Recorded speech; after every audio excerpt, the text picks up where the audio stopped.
प्यारे विद्यार्थियों, नमस्कार। आशा करती हूँ कि आप सभी ठीक होंगे और तंदुरुस्त होंगे। पढ़ाई के प्रति भी आपका उत्साह कायम होगा।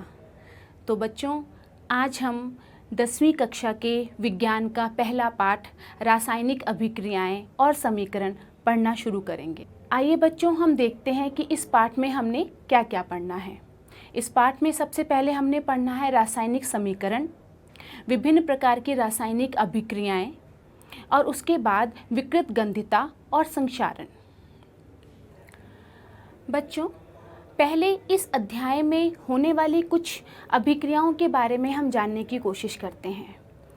आपने अपने आसपास देखा ही होगा कि कुछ ऐसे परिवर्तन हैं जो एक बार हो जाते हैं तो उन्हें वापस उल्टा जा सकता है, मतलब उन्हें वापस अपनी पुरानी स्थिति में लाया जा सकता है। लेकिन कुछ परिवर्तन हमारे आसपास ऐसे होते हैं जिन्हें हम उलट नहीं सकते, उन्हें वापस अपनी पुरानी स्थिति में नहीं ला सकते, उन्हें ला पाना कठिन है। इसी तरह की बहुत सारी अभिक्रियाएं, बहुत सारी रिएक्शंस आपने अपने आसपास होती देखी होंगी। जैसे मान लीजिए आपके आसपास कोई एक ईंट है जो टूट गई है। मकान बनाते वक्त तो उस ईंट को अलग तरीके से, कई तरीकों से जोड़ा जा सकता है, सीमेंट लगाकर बनाया जा सकता है। लेकिन अगर आप सोचिए कि आपके पास एक लोहे की अलमारी है और लोहे में जंग लग गया है, तो क्या उस लोहे की जंग से आप दोबारा वो लोहा बना सकते हो? आपने इस बारे में कभी सोचा है? अगर नहीं सोचा तो ज़रूर सोचें। आप ये सोचिए कि ऐसा क्यों होता है, ऐसी कुछ अभिक्रियाएं क्यों हैं जिन्हें उल्टा जा सकता है और कुछ अभिक्रियाएं ऐसी क्यों हैं जिन्हें उल्टा नहीं जा सकता। जैसे हम लोगों ने, सब ने हमारे घर में माचिस की तीली देखी है। अब हम माचिस को जलाते हैं। देखिए, जैसे मैं माचिस को जला रही हूँ, ये देखिए, अब ये माचिस जल रही है। ये लकड़ी की तीली अब किस में बदल रही है? देखो देखो, ज़रा ध्यान से देखो, ये लकड़ी की तीली अब राख में बदल गई है। तो बच्चों, अब ये सोचिए कि अब इस राख से क्या आप दोबारा माचिस की तीली बना सकते हैं? सोचिए, अपने टीचर से, अपने अध्यापक गणों से इस तरीके के क्वेश्चंस पूछा करिए। इस तरीके के क्वेश्चंस पूछिए, सोचिए और समझिए, क्योंकि विज्ञान एक ऐसा विषय है जिसमें आप जितना सोचेंगे, जितना देखेंगे, जितना करने का प्रयास करेंगे, उतना ही वो समझ में आएगा। विज्ञान को हम क्रैम करके, रट के नहीं समझ सकते। तो विज्ञान के लिए प्रश्न पूछना ज़रूरी है। हमारे आसपास होने वाले इन दोनों तरीके के परिवर्तनों को हम 9th में थोड़ा सा पढ़कर आए हैं। इन्हें हमने नाम दिया है रासायनिक परिवर्तन और भौतिक परिवर्तन। अच्छा, अब आप यह सोचें कि जैसे हम राख से लकड़ी नहीं बना सकते, वैसे और उसी तरीके की बहुत सी क्रियाएं हमारे आसपास घटित होती रहती हैं। आज हम क्रियाओं का बहुत सारा सामान अपने साथ लेकर आए हैं। हमारे विज्ञान के मुख्यतः 3 कंपोनेंट्स हैं। बेसिक पहला कंपोनेंट है वोकैबुलरी, सेकंड कंपोनेंट है ऑब्जर्वेशन और थर्ड कंपोनेंट है एनालिसिस। इन तीनों कंपोनेंट्स के आसपास हमारा पूरा विज्ञान घूमता है। अब हम आपको अच्छी तरह से बताएंगे कि वोकैबुलरी क्या है। देखिए, वोकैबुलरी से भाव है कि जो उपकरण या साधन हम प्रयोगशाला में उपयोग में लाते हैं, उनके बारे में जानकारी होनी चाहिए। जैसे मेरे हाथ में ये परख नली है। अब इसे परख नली क्यों कहते हैं? आपको पता है, हमने जो भी एक्सपेरिमेंट्स या जो भी टेस्ट करने होते हैं वो हम इस परख नली में करते हैं। परख मतलब टेस्ट, और ये क्योंकि नली के आकार की है और इसीलिए इंग्लिश में हम इसे क्या कहते हैं? टेस्ट ट्यूब या परख नली, क्योंकि हमने इसमें परख करनी है। इसी तरीके से अब अगर आप ध्यान दें तो मेरे पास ये 2 बर्तन हैं कांच के।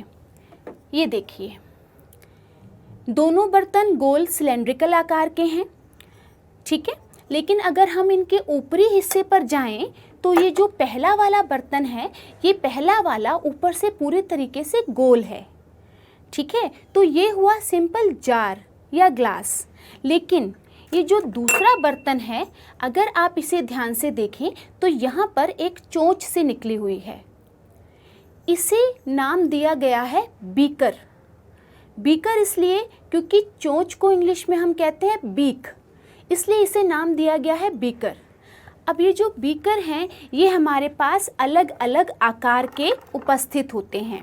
जैसे ये 50 ml का बीकर, उसी तरीके से ये 100 ml का बीकर और ये 250 ml का बीकर। लेकिन बच्चों अगर आप ध्यान से देखें तो इन बीकर्स के ऊपर माप लिखी हुई है 10, 20, 30 और 40। लेकिन मैंने बोला ये बीकर 50 ml का है, तो 50 ml का इसलिए है क्योंकि इस माप के निशान के ऊपर भी बहुत सी जगह खाली है। जब इस बीकर को पानी से पूरी तरीके से भरा जाएगा तो वो पूरी तरीके की जो वैल्यू होगी, पूरी माप वो 50 ml की होगी। ठीक इसी तरीके से इस बीकर में भी जो माप है वो 80 मिलीलीटर तक है, लेकिन जब हम इसको पूरा भरेंगे तो 100 ml यानी कि 100 मिलीलीटर तक पानी इसमें आएगा। इसी तरीके से हमारे पास कुछ बड़े बीकर भी पाए जाते हैं जिन पे कि 500 ml की माप लिखी होती है, लेकिन उसके ऊपर इस तरीके से मार्जिन्स नहीं दिए होते, माप नहीं होती। लेकिन अगर जब हम पूरा भरते हैं तो वो 500 ml का पानी, 500 ml माप का पानी उसमें आता है। तो बच्चों इस तरीके के प्रश्न उत्तरों के बारे में आप अपने अध्यापकों से ज़रूर पूछें। आपने कई ऐसे बीकर भी देखे होंगे जिनके ऊपर कुछ नहीं लिखा, तो उस बीकर के बारे में भी आप अपने अध्यापक से ज़रूर पूछें कि उनकी कैपेसिटी, उनकी क्षमता कितनी है। ठीक है ना बच्चों? चलिए अब हम एक और उपकरण देखते हैं। प्रयोगशाला में हम इसका काफ़ी इस्तेमाल करते हैं। ये देखिए, इसे कहते हैं कॉनिकल फ्लास्क। कॉनिकल फ्लास्क या शंक्वाकार फ्लास्क। अब शंक्वाकार फ्लास्क हम इसे इसलिए कहते हैं क्योंकि इसका आकार जो है वो शंकु के आकार का है। शंकु के आकार का होने की वजह से ये कॉनिकल फ्लास्क कहलाता है। इसमें भी माप दी गई है, ये 50 ml का कॉनिकल फ्लास्क है या शंक्वाकार फ्लास्क है। इसी शंक्वाकार फ्लास्क के अलग अलग माप या अलग अलग साइजेस हमारे पास लेबोरेटरी में विद्यमान होते हैं, उपस्थित होते हैं। तो जब भी आप अपने स्कूल की लैब में जाएं तो इस तरीके के एक्सपेरिमेंट्स को करते हुए इन्हें ध्यान से देखें। चलिए आगे चलते हैं। अब मेरे पास एक और चीज़ है, ये देखिए, इसे कहते हैं हम स्पिरिट लैंप। एक नया है, एक पुराना है। स्पिरिट लैंप हम इसे क्यों कहते हैं? क्योंकि इसमें स्पिरिट भरी होती है। वो जो स्पिरिट भरी होती है उसकी वजह से ये जलता है और इसके जलने पर हम कोई भी एक्सपेरिमेंट जो है वो आसानी से कर सकते हैं। देखिए, इसमें जो स्पिरिट होती है जब हम इसे जलाते हैं तो ये आसानी से जलना शुरू हो जाता है। ये देखिए, ये जल रहा है, नीचे ब्लू कलर की फ्लेम है और ऊपर रेड कलर की फ्लेम है। तो इसे स्पिरिट लैंप इसलिए कहा जाता है क्योंकि इसमें स्पिरिट होती है और ये उस स्पिरिट की सहायता से जलता है और हम इसे काम में लेते हैं। तो बच्चों, इन सभी उपकरणों के साथ साथ हम जब एक्सपेरिमेंट्स करते हैं तो उपकरणों का ज्ञान हमें होता जाता है और हमारी वोकैबुलरी भी अच्छी होती जाती है। इसे देखिए, ये हमारी ग्लास की एक रॉड है, कांच की एक छड़ है, इसे ग्लास रॉड कहते हैं। यूजुअली इसका उपयोग जो है हम स्टिरर के रूप में, यानी कि किसी भी एक्सपेरिमेंट को होते समय किसी भी मटेरियल को हिलाने के लिए स्टिरर के रूप में हम इसका इस्तेमाल करते हैं। इसी तरीके से हमारे पास एक और उपकरण होता है जिसे हम कहते हैं स्पैचुला। ये चम्मच के आकार का उपकरण होता है जिसकी सहायता से कोई भी केमिकल पदार्थ अपने बॉक्स में से निकालकर टेस्ट ट्यूब्स में, परख नली में या बीकर में डाला जाता है। चलिए अब आप ये देखिए, ये मैंने अपने हाथ में क्या पकड़ा है? बिल्कुल सही, ये क्या है? टेस्ट ट्यूब है। और अब इस टेस्ट ट्यूब को मैंने किसी एक उपकरण की सहायता से पकड़ा हुआ है। तो ये जो चीज़ है, क्योंकि इसे हमने टेस्ट ट्यूब को, परख नली को होल्ड करने के लिए काम में लिया है, इसलिए इसे टेस्ट ट्यूब होल्डर कहते हैं। तो ये टेस्ट ट्यूब होल्डर है जो कि हम जब परख नलियों को गर्म करते हैं तो गर्म करते समय हम इसकी सहायता से टेस्ट ट्यूब को आसानी से पकड़ सकते हैं। तो बच्चों, इस तरीके से हमारे पास बहुत से उपकरण हैं जिनका हम अभिक्रियाएं या रासायनिक अभिक्रियाओं को करते समय जिनका हम इस्तेमाल करते हैं। देखिए बच्चों, मेरे पास ये एक और उपकरण है। ध्यान से देखिए, ये किसकी तरह दिख रहा है? बिल्कुल सही, दवाइयों के साथ आने वाले ड्रॉपर की तरह। इसे भी ड्रॉपर ही कहा जाता है। ड्रॉपर क्यों कहते हैं?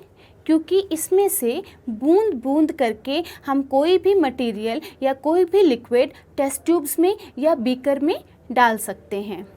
इस तरीके से बच्चों, हमारी वोकैबुलरी एक्सपेरिमेंट्स को करते करते, उपकरणों को यूज़ करते करते स्ट्रॉन्ग हो जाती है।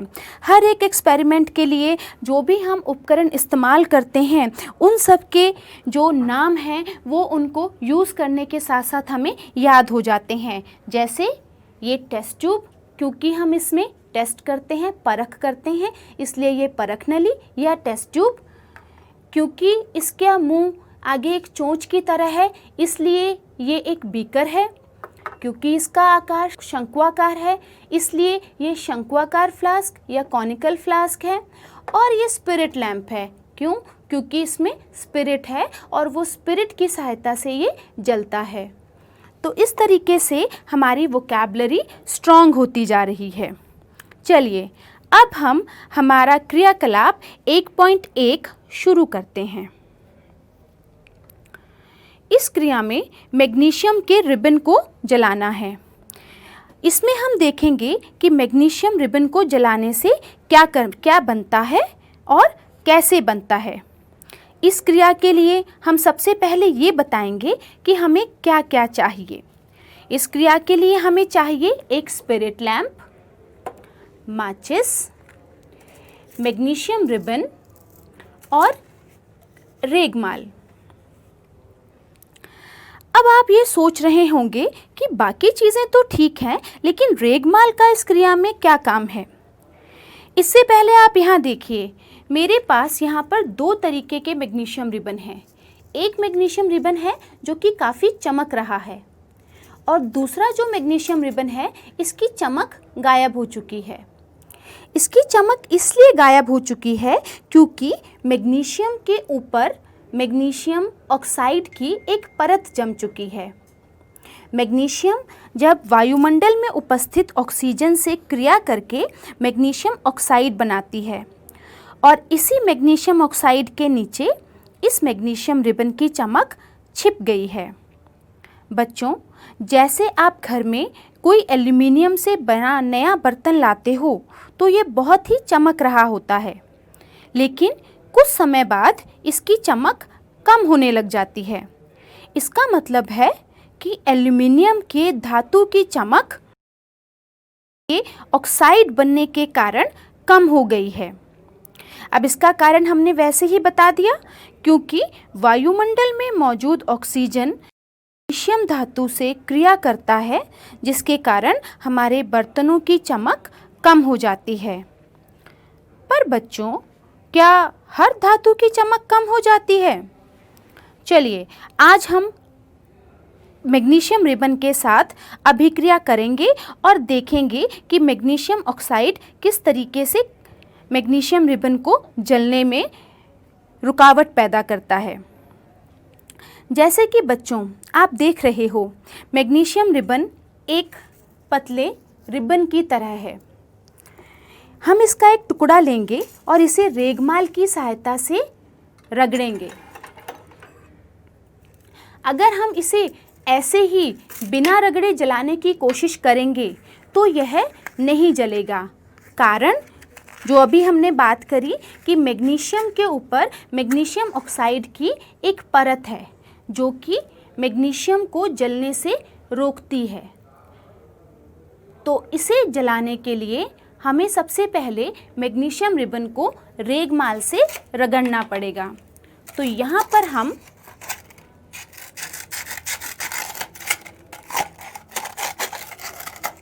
रेगमाल ले रहे हैं और आप देखिए कि मैं किस तरीके से मैग्नीशियम रिबन को रेगमाल से रगड़ रही हूँ। और जब हम रेगमाल से इसको रगड़ेंगे तेज़ी से तो इसके ऊपर की मैग्नीशियम ऑक्साइड की परत आसानी से उतर जाएगी और ये चमकने लग जाएगा। ये देखिए मैं किस तरीके से इसे लगातार रेगमाल से रगड़ रही हूँ।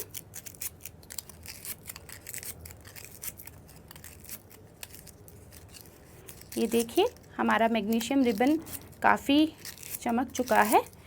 इसे जलाने के लिए हमें एक होल्डर से पकड़ना पड़ेगा। अब आप बताइए हमने इसे होल्डर से क्यों पकड़ा है? ताकि ये एक्सपेरिमेंट करते हुए हमारा हाथ ना जले। तो मैग्नीशियम रिबन को जब हम इस स्पिरिट लैंप की सहायता से जलाएंगे तो मैग्नीशियम ऑक्साइड की राख बनेगी। ये देखिए मैग्नीशियम रिबन जलना शुरू हो चुका है और कितनी वाइट लाइट के साथ ये जलता है। जब मैग्नीशियम रिबन को बिना रेगमाल से रगड़े जब हम जलाने की कोशिश करते हैं तो यह आसानी से नहीं जलता है। इसका कारण ये है कि मैग्नीशियम के ऊपर मैग्नीशियम ऑक्साइड की परत बन जाती है। वो मैग्नीशियम ऑक्साइड की परत मैग्नीशियम का इग्निशन टेम्परेचर बढ़ा देती है, यानी कि मैग्नीशियम का ज्वलन ताप बढ़ा देती है और मैग्नीशियम रिबन को जलने से रोकती है। इसीलिए हम मैग्नीशियम रिबन को रेगमाल की सहायता से रगड़कर फिर जलाते हैं ताकि वो आसानी से जल सके।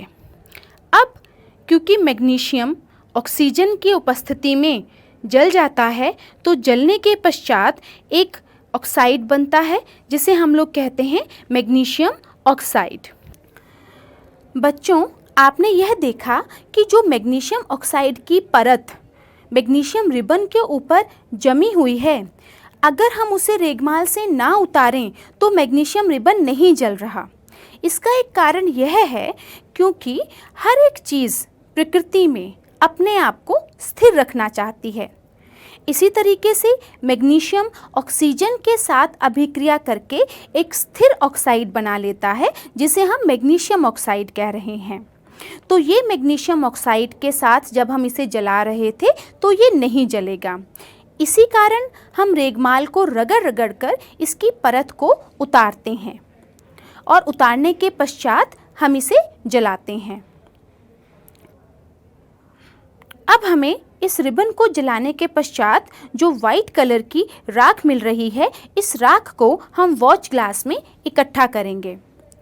जब हम मैग्नीशियम धातु को जलाने के पश्चात इस राख को इस्तेमाल करते हैं तो अब आप ये सोचिए बच्चों कि क्या यह राख फिर से मैग्नीशियम रिबन बन सकता है? नहीं। बच्चों, जब भी आप एक्सपेरिमेंट्स करें तो आप ये ध्यान में रखें कि आग के साथ एक्सपेरिमेंट करते समय एक बाल्टी पानी और एक रेत की बाल्टी आपके आसपास ज़रूर हो, क्योंकि आग के बढ़ जाने पर इस पर काबू करना बहुत मुश्किल हो जाता है। तो पहले आप ये देखें कि यह दोनों चीज़ें यहाँ पर भी उपलब्ध हैं। तो अब हम क्रिया को आगे देखते हैं। देखिए कितनी वाइट लाइट के साथ ये मैग्नीशियम रिबन जलकर राख बन चुका है। यह मैग्नीशियम ऑक्साइड है जो सफ़ेद रंग की राख में बदल चुका है। अब हम इस राख का टेस्ट करेंगे कि यह राख एल्कलाइन यानी कि क्षारीय प्रकृति की है या एसिडिक यानी कि अम्लीय प्रकृति की है। इसे चेक करने के लिए हम लिटमस पेपर की सहायता लेते हैं। लिटमस पेपर से आपको कुछ याद आया होगा। 7वीं कक्षा में अम्ल और क्षार वाले अध्याय में लिटमस पेपर का जिक्र हुआ था। अब आप बताइए बच्चों, लिटमस किससे बना होता है? हाँ, बिल्कुल सही, यह लाइकेन से बनता है। लाइकेन से लिटमस पेपर बनाए जाते हैं। यह पेपर 2 रंग में आते हैं, लाल और नीला। लिटमस एक ही होता है लेकिन उसे अलग अलग रंगों के पेपर्स बना लिए जाते हैं। लाल लिटमस क्षार में डालने पर नीले में बदल जाता है और नीला लिटमस अम्ल में डालने पर लाल में बदल जाता है। तो देखिए हमारे पास ये दो तरीके के लिटमस पेपर हैं, पहला लाल और दूसरा नीला। ये देखिए ये एक लाल लिटमस पेपर है और ये नीला लिटमस पेपर है। ये लाइकेन्स के द्वारा प्राप्त किए जाते हैं और ये आपने 7वीं कक्षा में पहले से देख रखे हैं। चलिए अब हम इनका टेस्ट करते हैं। हम पानी में कुछ बूंदें हाइड्रोक्लोरिक अम्ल की डालते हैं ताकि वो पानी हल्का सा अम्लीय हो जाए। ये देखिए पानी में कुछ बूंदें हमने अम्ल की डाल दी हैं ड्रॉपर की सहायता से। अब हम लाल लिटमस पेपर से इसकी टेस्टिंग करते हैं। जब लाल लिटमस पेपर को अम्ल में डाला जाएगा, ये क्या, इस पर तो कोई असर नहीं हुआ, ये लाल ही रहा। कोई बात नहीं, चलिए अब नीले लिटमस पेपर से ट्राई करते हैं। नीले लिटमस पेपर को इस अम्ल वाले पानी में डालने पर देखते हैं क्या प्रभाव होता है। अरे ये देखिए नीला लिटमस पेपर अम्ल में डालते ही लाल हो गया, जबकि लाल लिटमस पेपर को जब हमने अम्ल में डाला था तो इसके ऊपर कोई प्रभाव नहीं हुआ। यानी कि लिटमस पेपर में जब अम्ल की उपस्थिति में लिटमस नीले से लाल हो जाता है और क्षार की उपस्थिति में लिटमस लाल से नीला हो जाता है।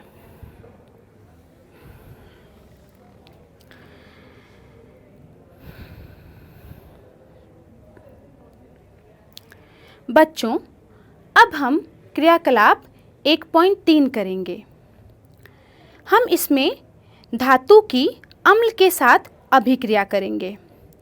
इस क्रिया में हमने जो धातु इस्तेमाल किया है वह है जिंक धातु। जिंक ग्रैन्यूल्स यानी कि जिंक के दाने के नाम पर ये हमें प्रयोगशाला में मिलेगा। ग्रैन्यूल्स का मतलब है दाने या टुकड़े। ये टुकड़े चमकदार नज़र आते हैं। क्या कभी आप बता सकते हो ये किस रंग में उपस्थित है? जी हाँ, जिंक सिल्वर ग्रे रंग का होता है। बच्चों क्या आप अम्ल का नाम बता सकते हो जो आपने पढ़े हों या किसी क्रिया में इस्तेमाल किए हों? इस क्रिया में हम हाइड्रोक्लोरिक अम्ल का इस्तेमाल करेंगे। इसका सिंबल या इसका प्रतीक या इसका फॉर्मूला है HCl। इसी तरह हमारी प्रयोगशाला में और भी कई प्रकार के अम्ल होते हैं, जैसे कि सल्फ्यूरिक अम्ल H2SO4, नाइट्रिक अम्ल HNO3। यह अम्ल प्रयोगशाला में सांद्र अवस्था में यानी कि गाढ़ी अवस्था में मौजूद होते हैं, लेकिन जब हमने इनकी क्रिया करवानी है तब हमने इनका तनु रूप इस्तेमाल करना है।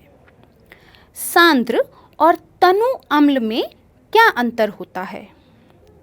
सांद्र अम्ल में अम्ल की मात्रा ज़्यादा और पानी की मात्रा कम होती है, लेकिन तनु अम्ल में पानी की मात्रा ज़्यादा और अम्ल की मात्रा कम होती है।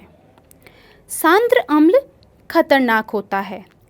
इसे इस्तेमाल करते समय बहुत सावधानी से काम करना पड़ता है। सांद्र अम्ल से तनु अम्ल कैसे बनाएं? तनु अम्ल बनाने के लिए एक बीकर में पानी लें और उसमें बूंद बूंद करके आप अम्ल मिलाएं। अब आप सोच रहे होंगे कि अम्ल में भी तो पानी मिलाया जा सकता है, पानी में ही अम्ल क्यों मिलाएं? तो बच्चों ऐसा कभी भी नहीं करना, क्योंकि जब अम्ल में पानी मिलाते हैं तो एक ऊष्माक्षेपी अभिक्रिया होती है। ऊष्माक्षेपी अभिक्रिया मतलब ताप निकासी की क्रिया होती है। इसमें इतना ज़्यादा ताप उत्पन्न होता है कि वह तेजाब, वह अम्ल उछलकर आपके मुंह, आपके हाथों या आपके शरीर के ऊपर आ सकता है। इसमें इतनी ऊष्मा उत्पन्न होती है कि कांच का बीकर भी टूट सकता है। इसलिए सांद्र अम्ल से तनु अम्ल बनाने के लिए हमेशा पानी में बूंद बूंद करके अम्ल डाला जाता है। चलिए अब हम आगे की क्रिया करते हैं। अब हम एक शंक्वाकार फ्लास्क लेंगे और इसमें जिंक धातु के टुकड़े डालेंगे। इसमें हम तनु हाइड्रोक्लोरिक अम्ल मिलाएंगे, पर ड्रॉपर की सहायता से। सीधे बॉटल से ना डालें क्योंकि यह खतरनाक हो सकता है। देखिए बच्चों, क्रिया होना भी शुरू हो गई। अब आप देख रहे होंगे कि इसमें कुछ बुलबुले बन रहे हैं। इन बुलबुलों के बारे में आप अपने अध्यापक से पूछें और खुद भी सोचें।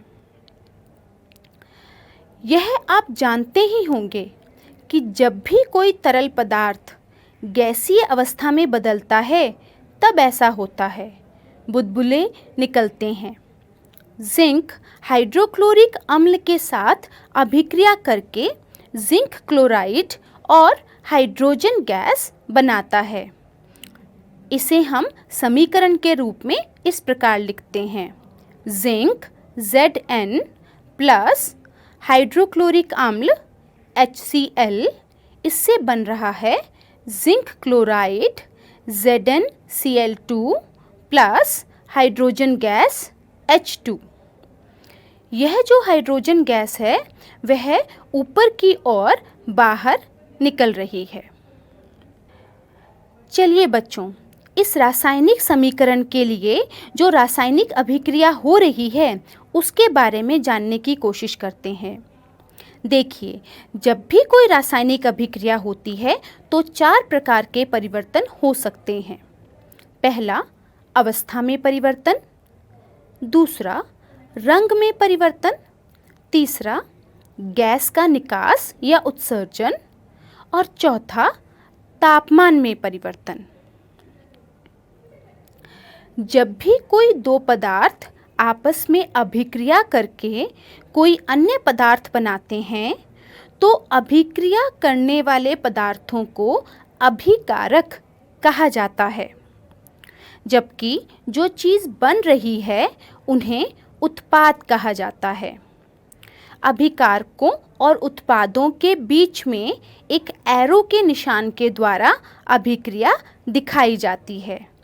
जैसे मैग्नीशियम की जब हम ऑक्सीजन से अभिक्रिया करवाते हैं तो मैग्नीशियम ऑक्साइड बनता है। तो इसे लिखते हुए हम अभिकारक एक तरफ लिखेंगे मैग्नीशियम प्लस ऑक्सीजन, और इससे बन रहा है मैग्नीशियम ऑक्साइड। चलिए बच्चों, अब हम संतुलित रासायनिक समीकरण के महत्व के बारे में जानेंगे। तो पहले हम रासायनिक समीकरण को संतुलित करें। Fe प्रतीक है लोहे का, आयरन का, प्लस H2O यानी कि पानी। इन दोनों की अभिक्रिया से बन रहा है Fe3O4 ferric oxide plus hydrogen gas. समीकरणों को संतुलित करते समय हमें तत्वों का पता होना चाहिए कि आपकी समीकरण में कौन कौन से तत्व हैं। जैसे कि हमारे इस समीकरण में आयरन, हाइड्रोजन और ऑक्सीजन है। हमारे अभिकारकों में आयरन यानी कि लोहा का 1 परमाणु है, हाइड्रोजन के 2 परमाणु हैं और ऑक्सीजन का 1 परमाणु है। उत्पादों में परमाणुओं की संख्या आयरन की 3, हाइड्रोजन की 2 और ऑक्सीजन की 4 है। तो इसे संतुलित करने के लिए हमें परमाणुओं की संख्या को अभिकारकों और उत्पादों में बराबर करना होगा। रासायनिक समीकरण की महत्ता को जानने के बाद अब हम रासायनिक अभिक्रियाओं के बारे में पढ़ेंगे। पहली संयोजन अभिक्रिया, दूसरी वियोजन अभिक्रिया, तीसरी विस्थापन अभिक्रिया, चौथी द्विविस्थापन अभिक्रिया, पांचवी उपचयन व अपचयन।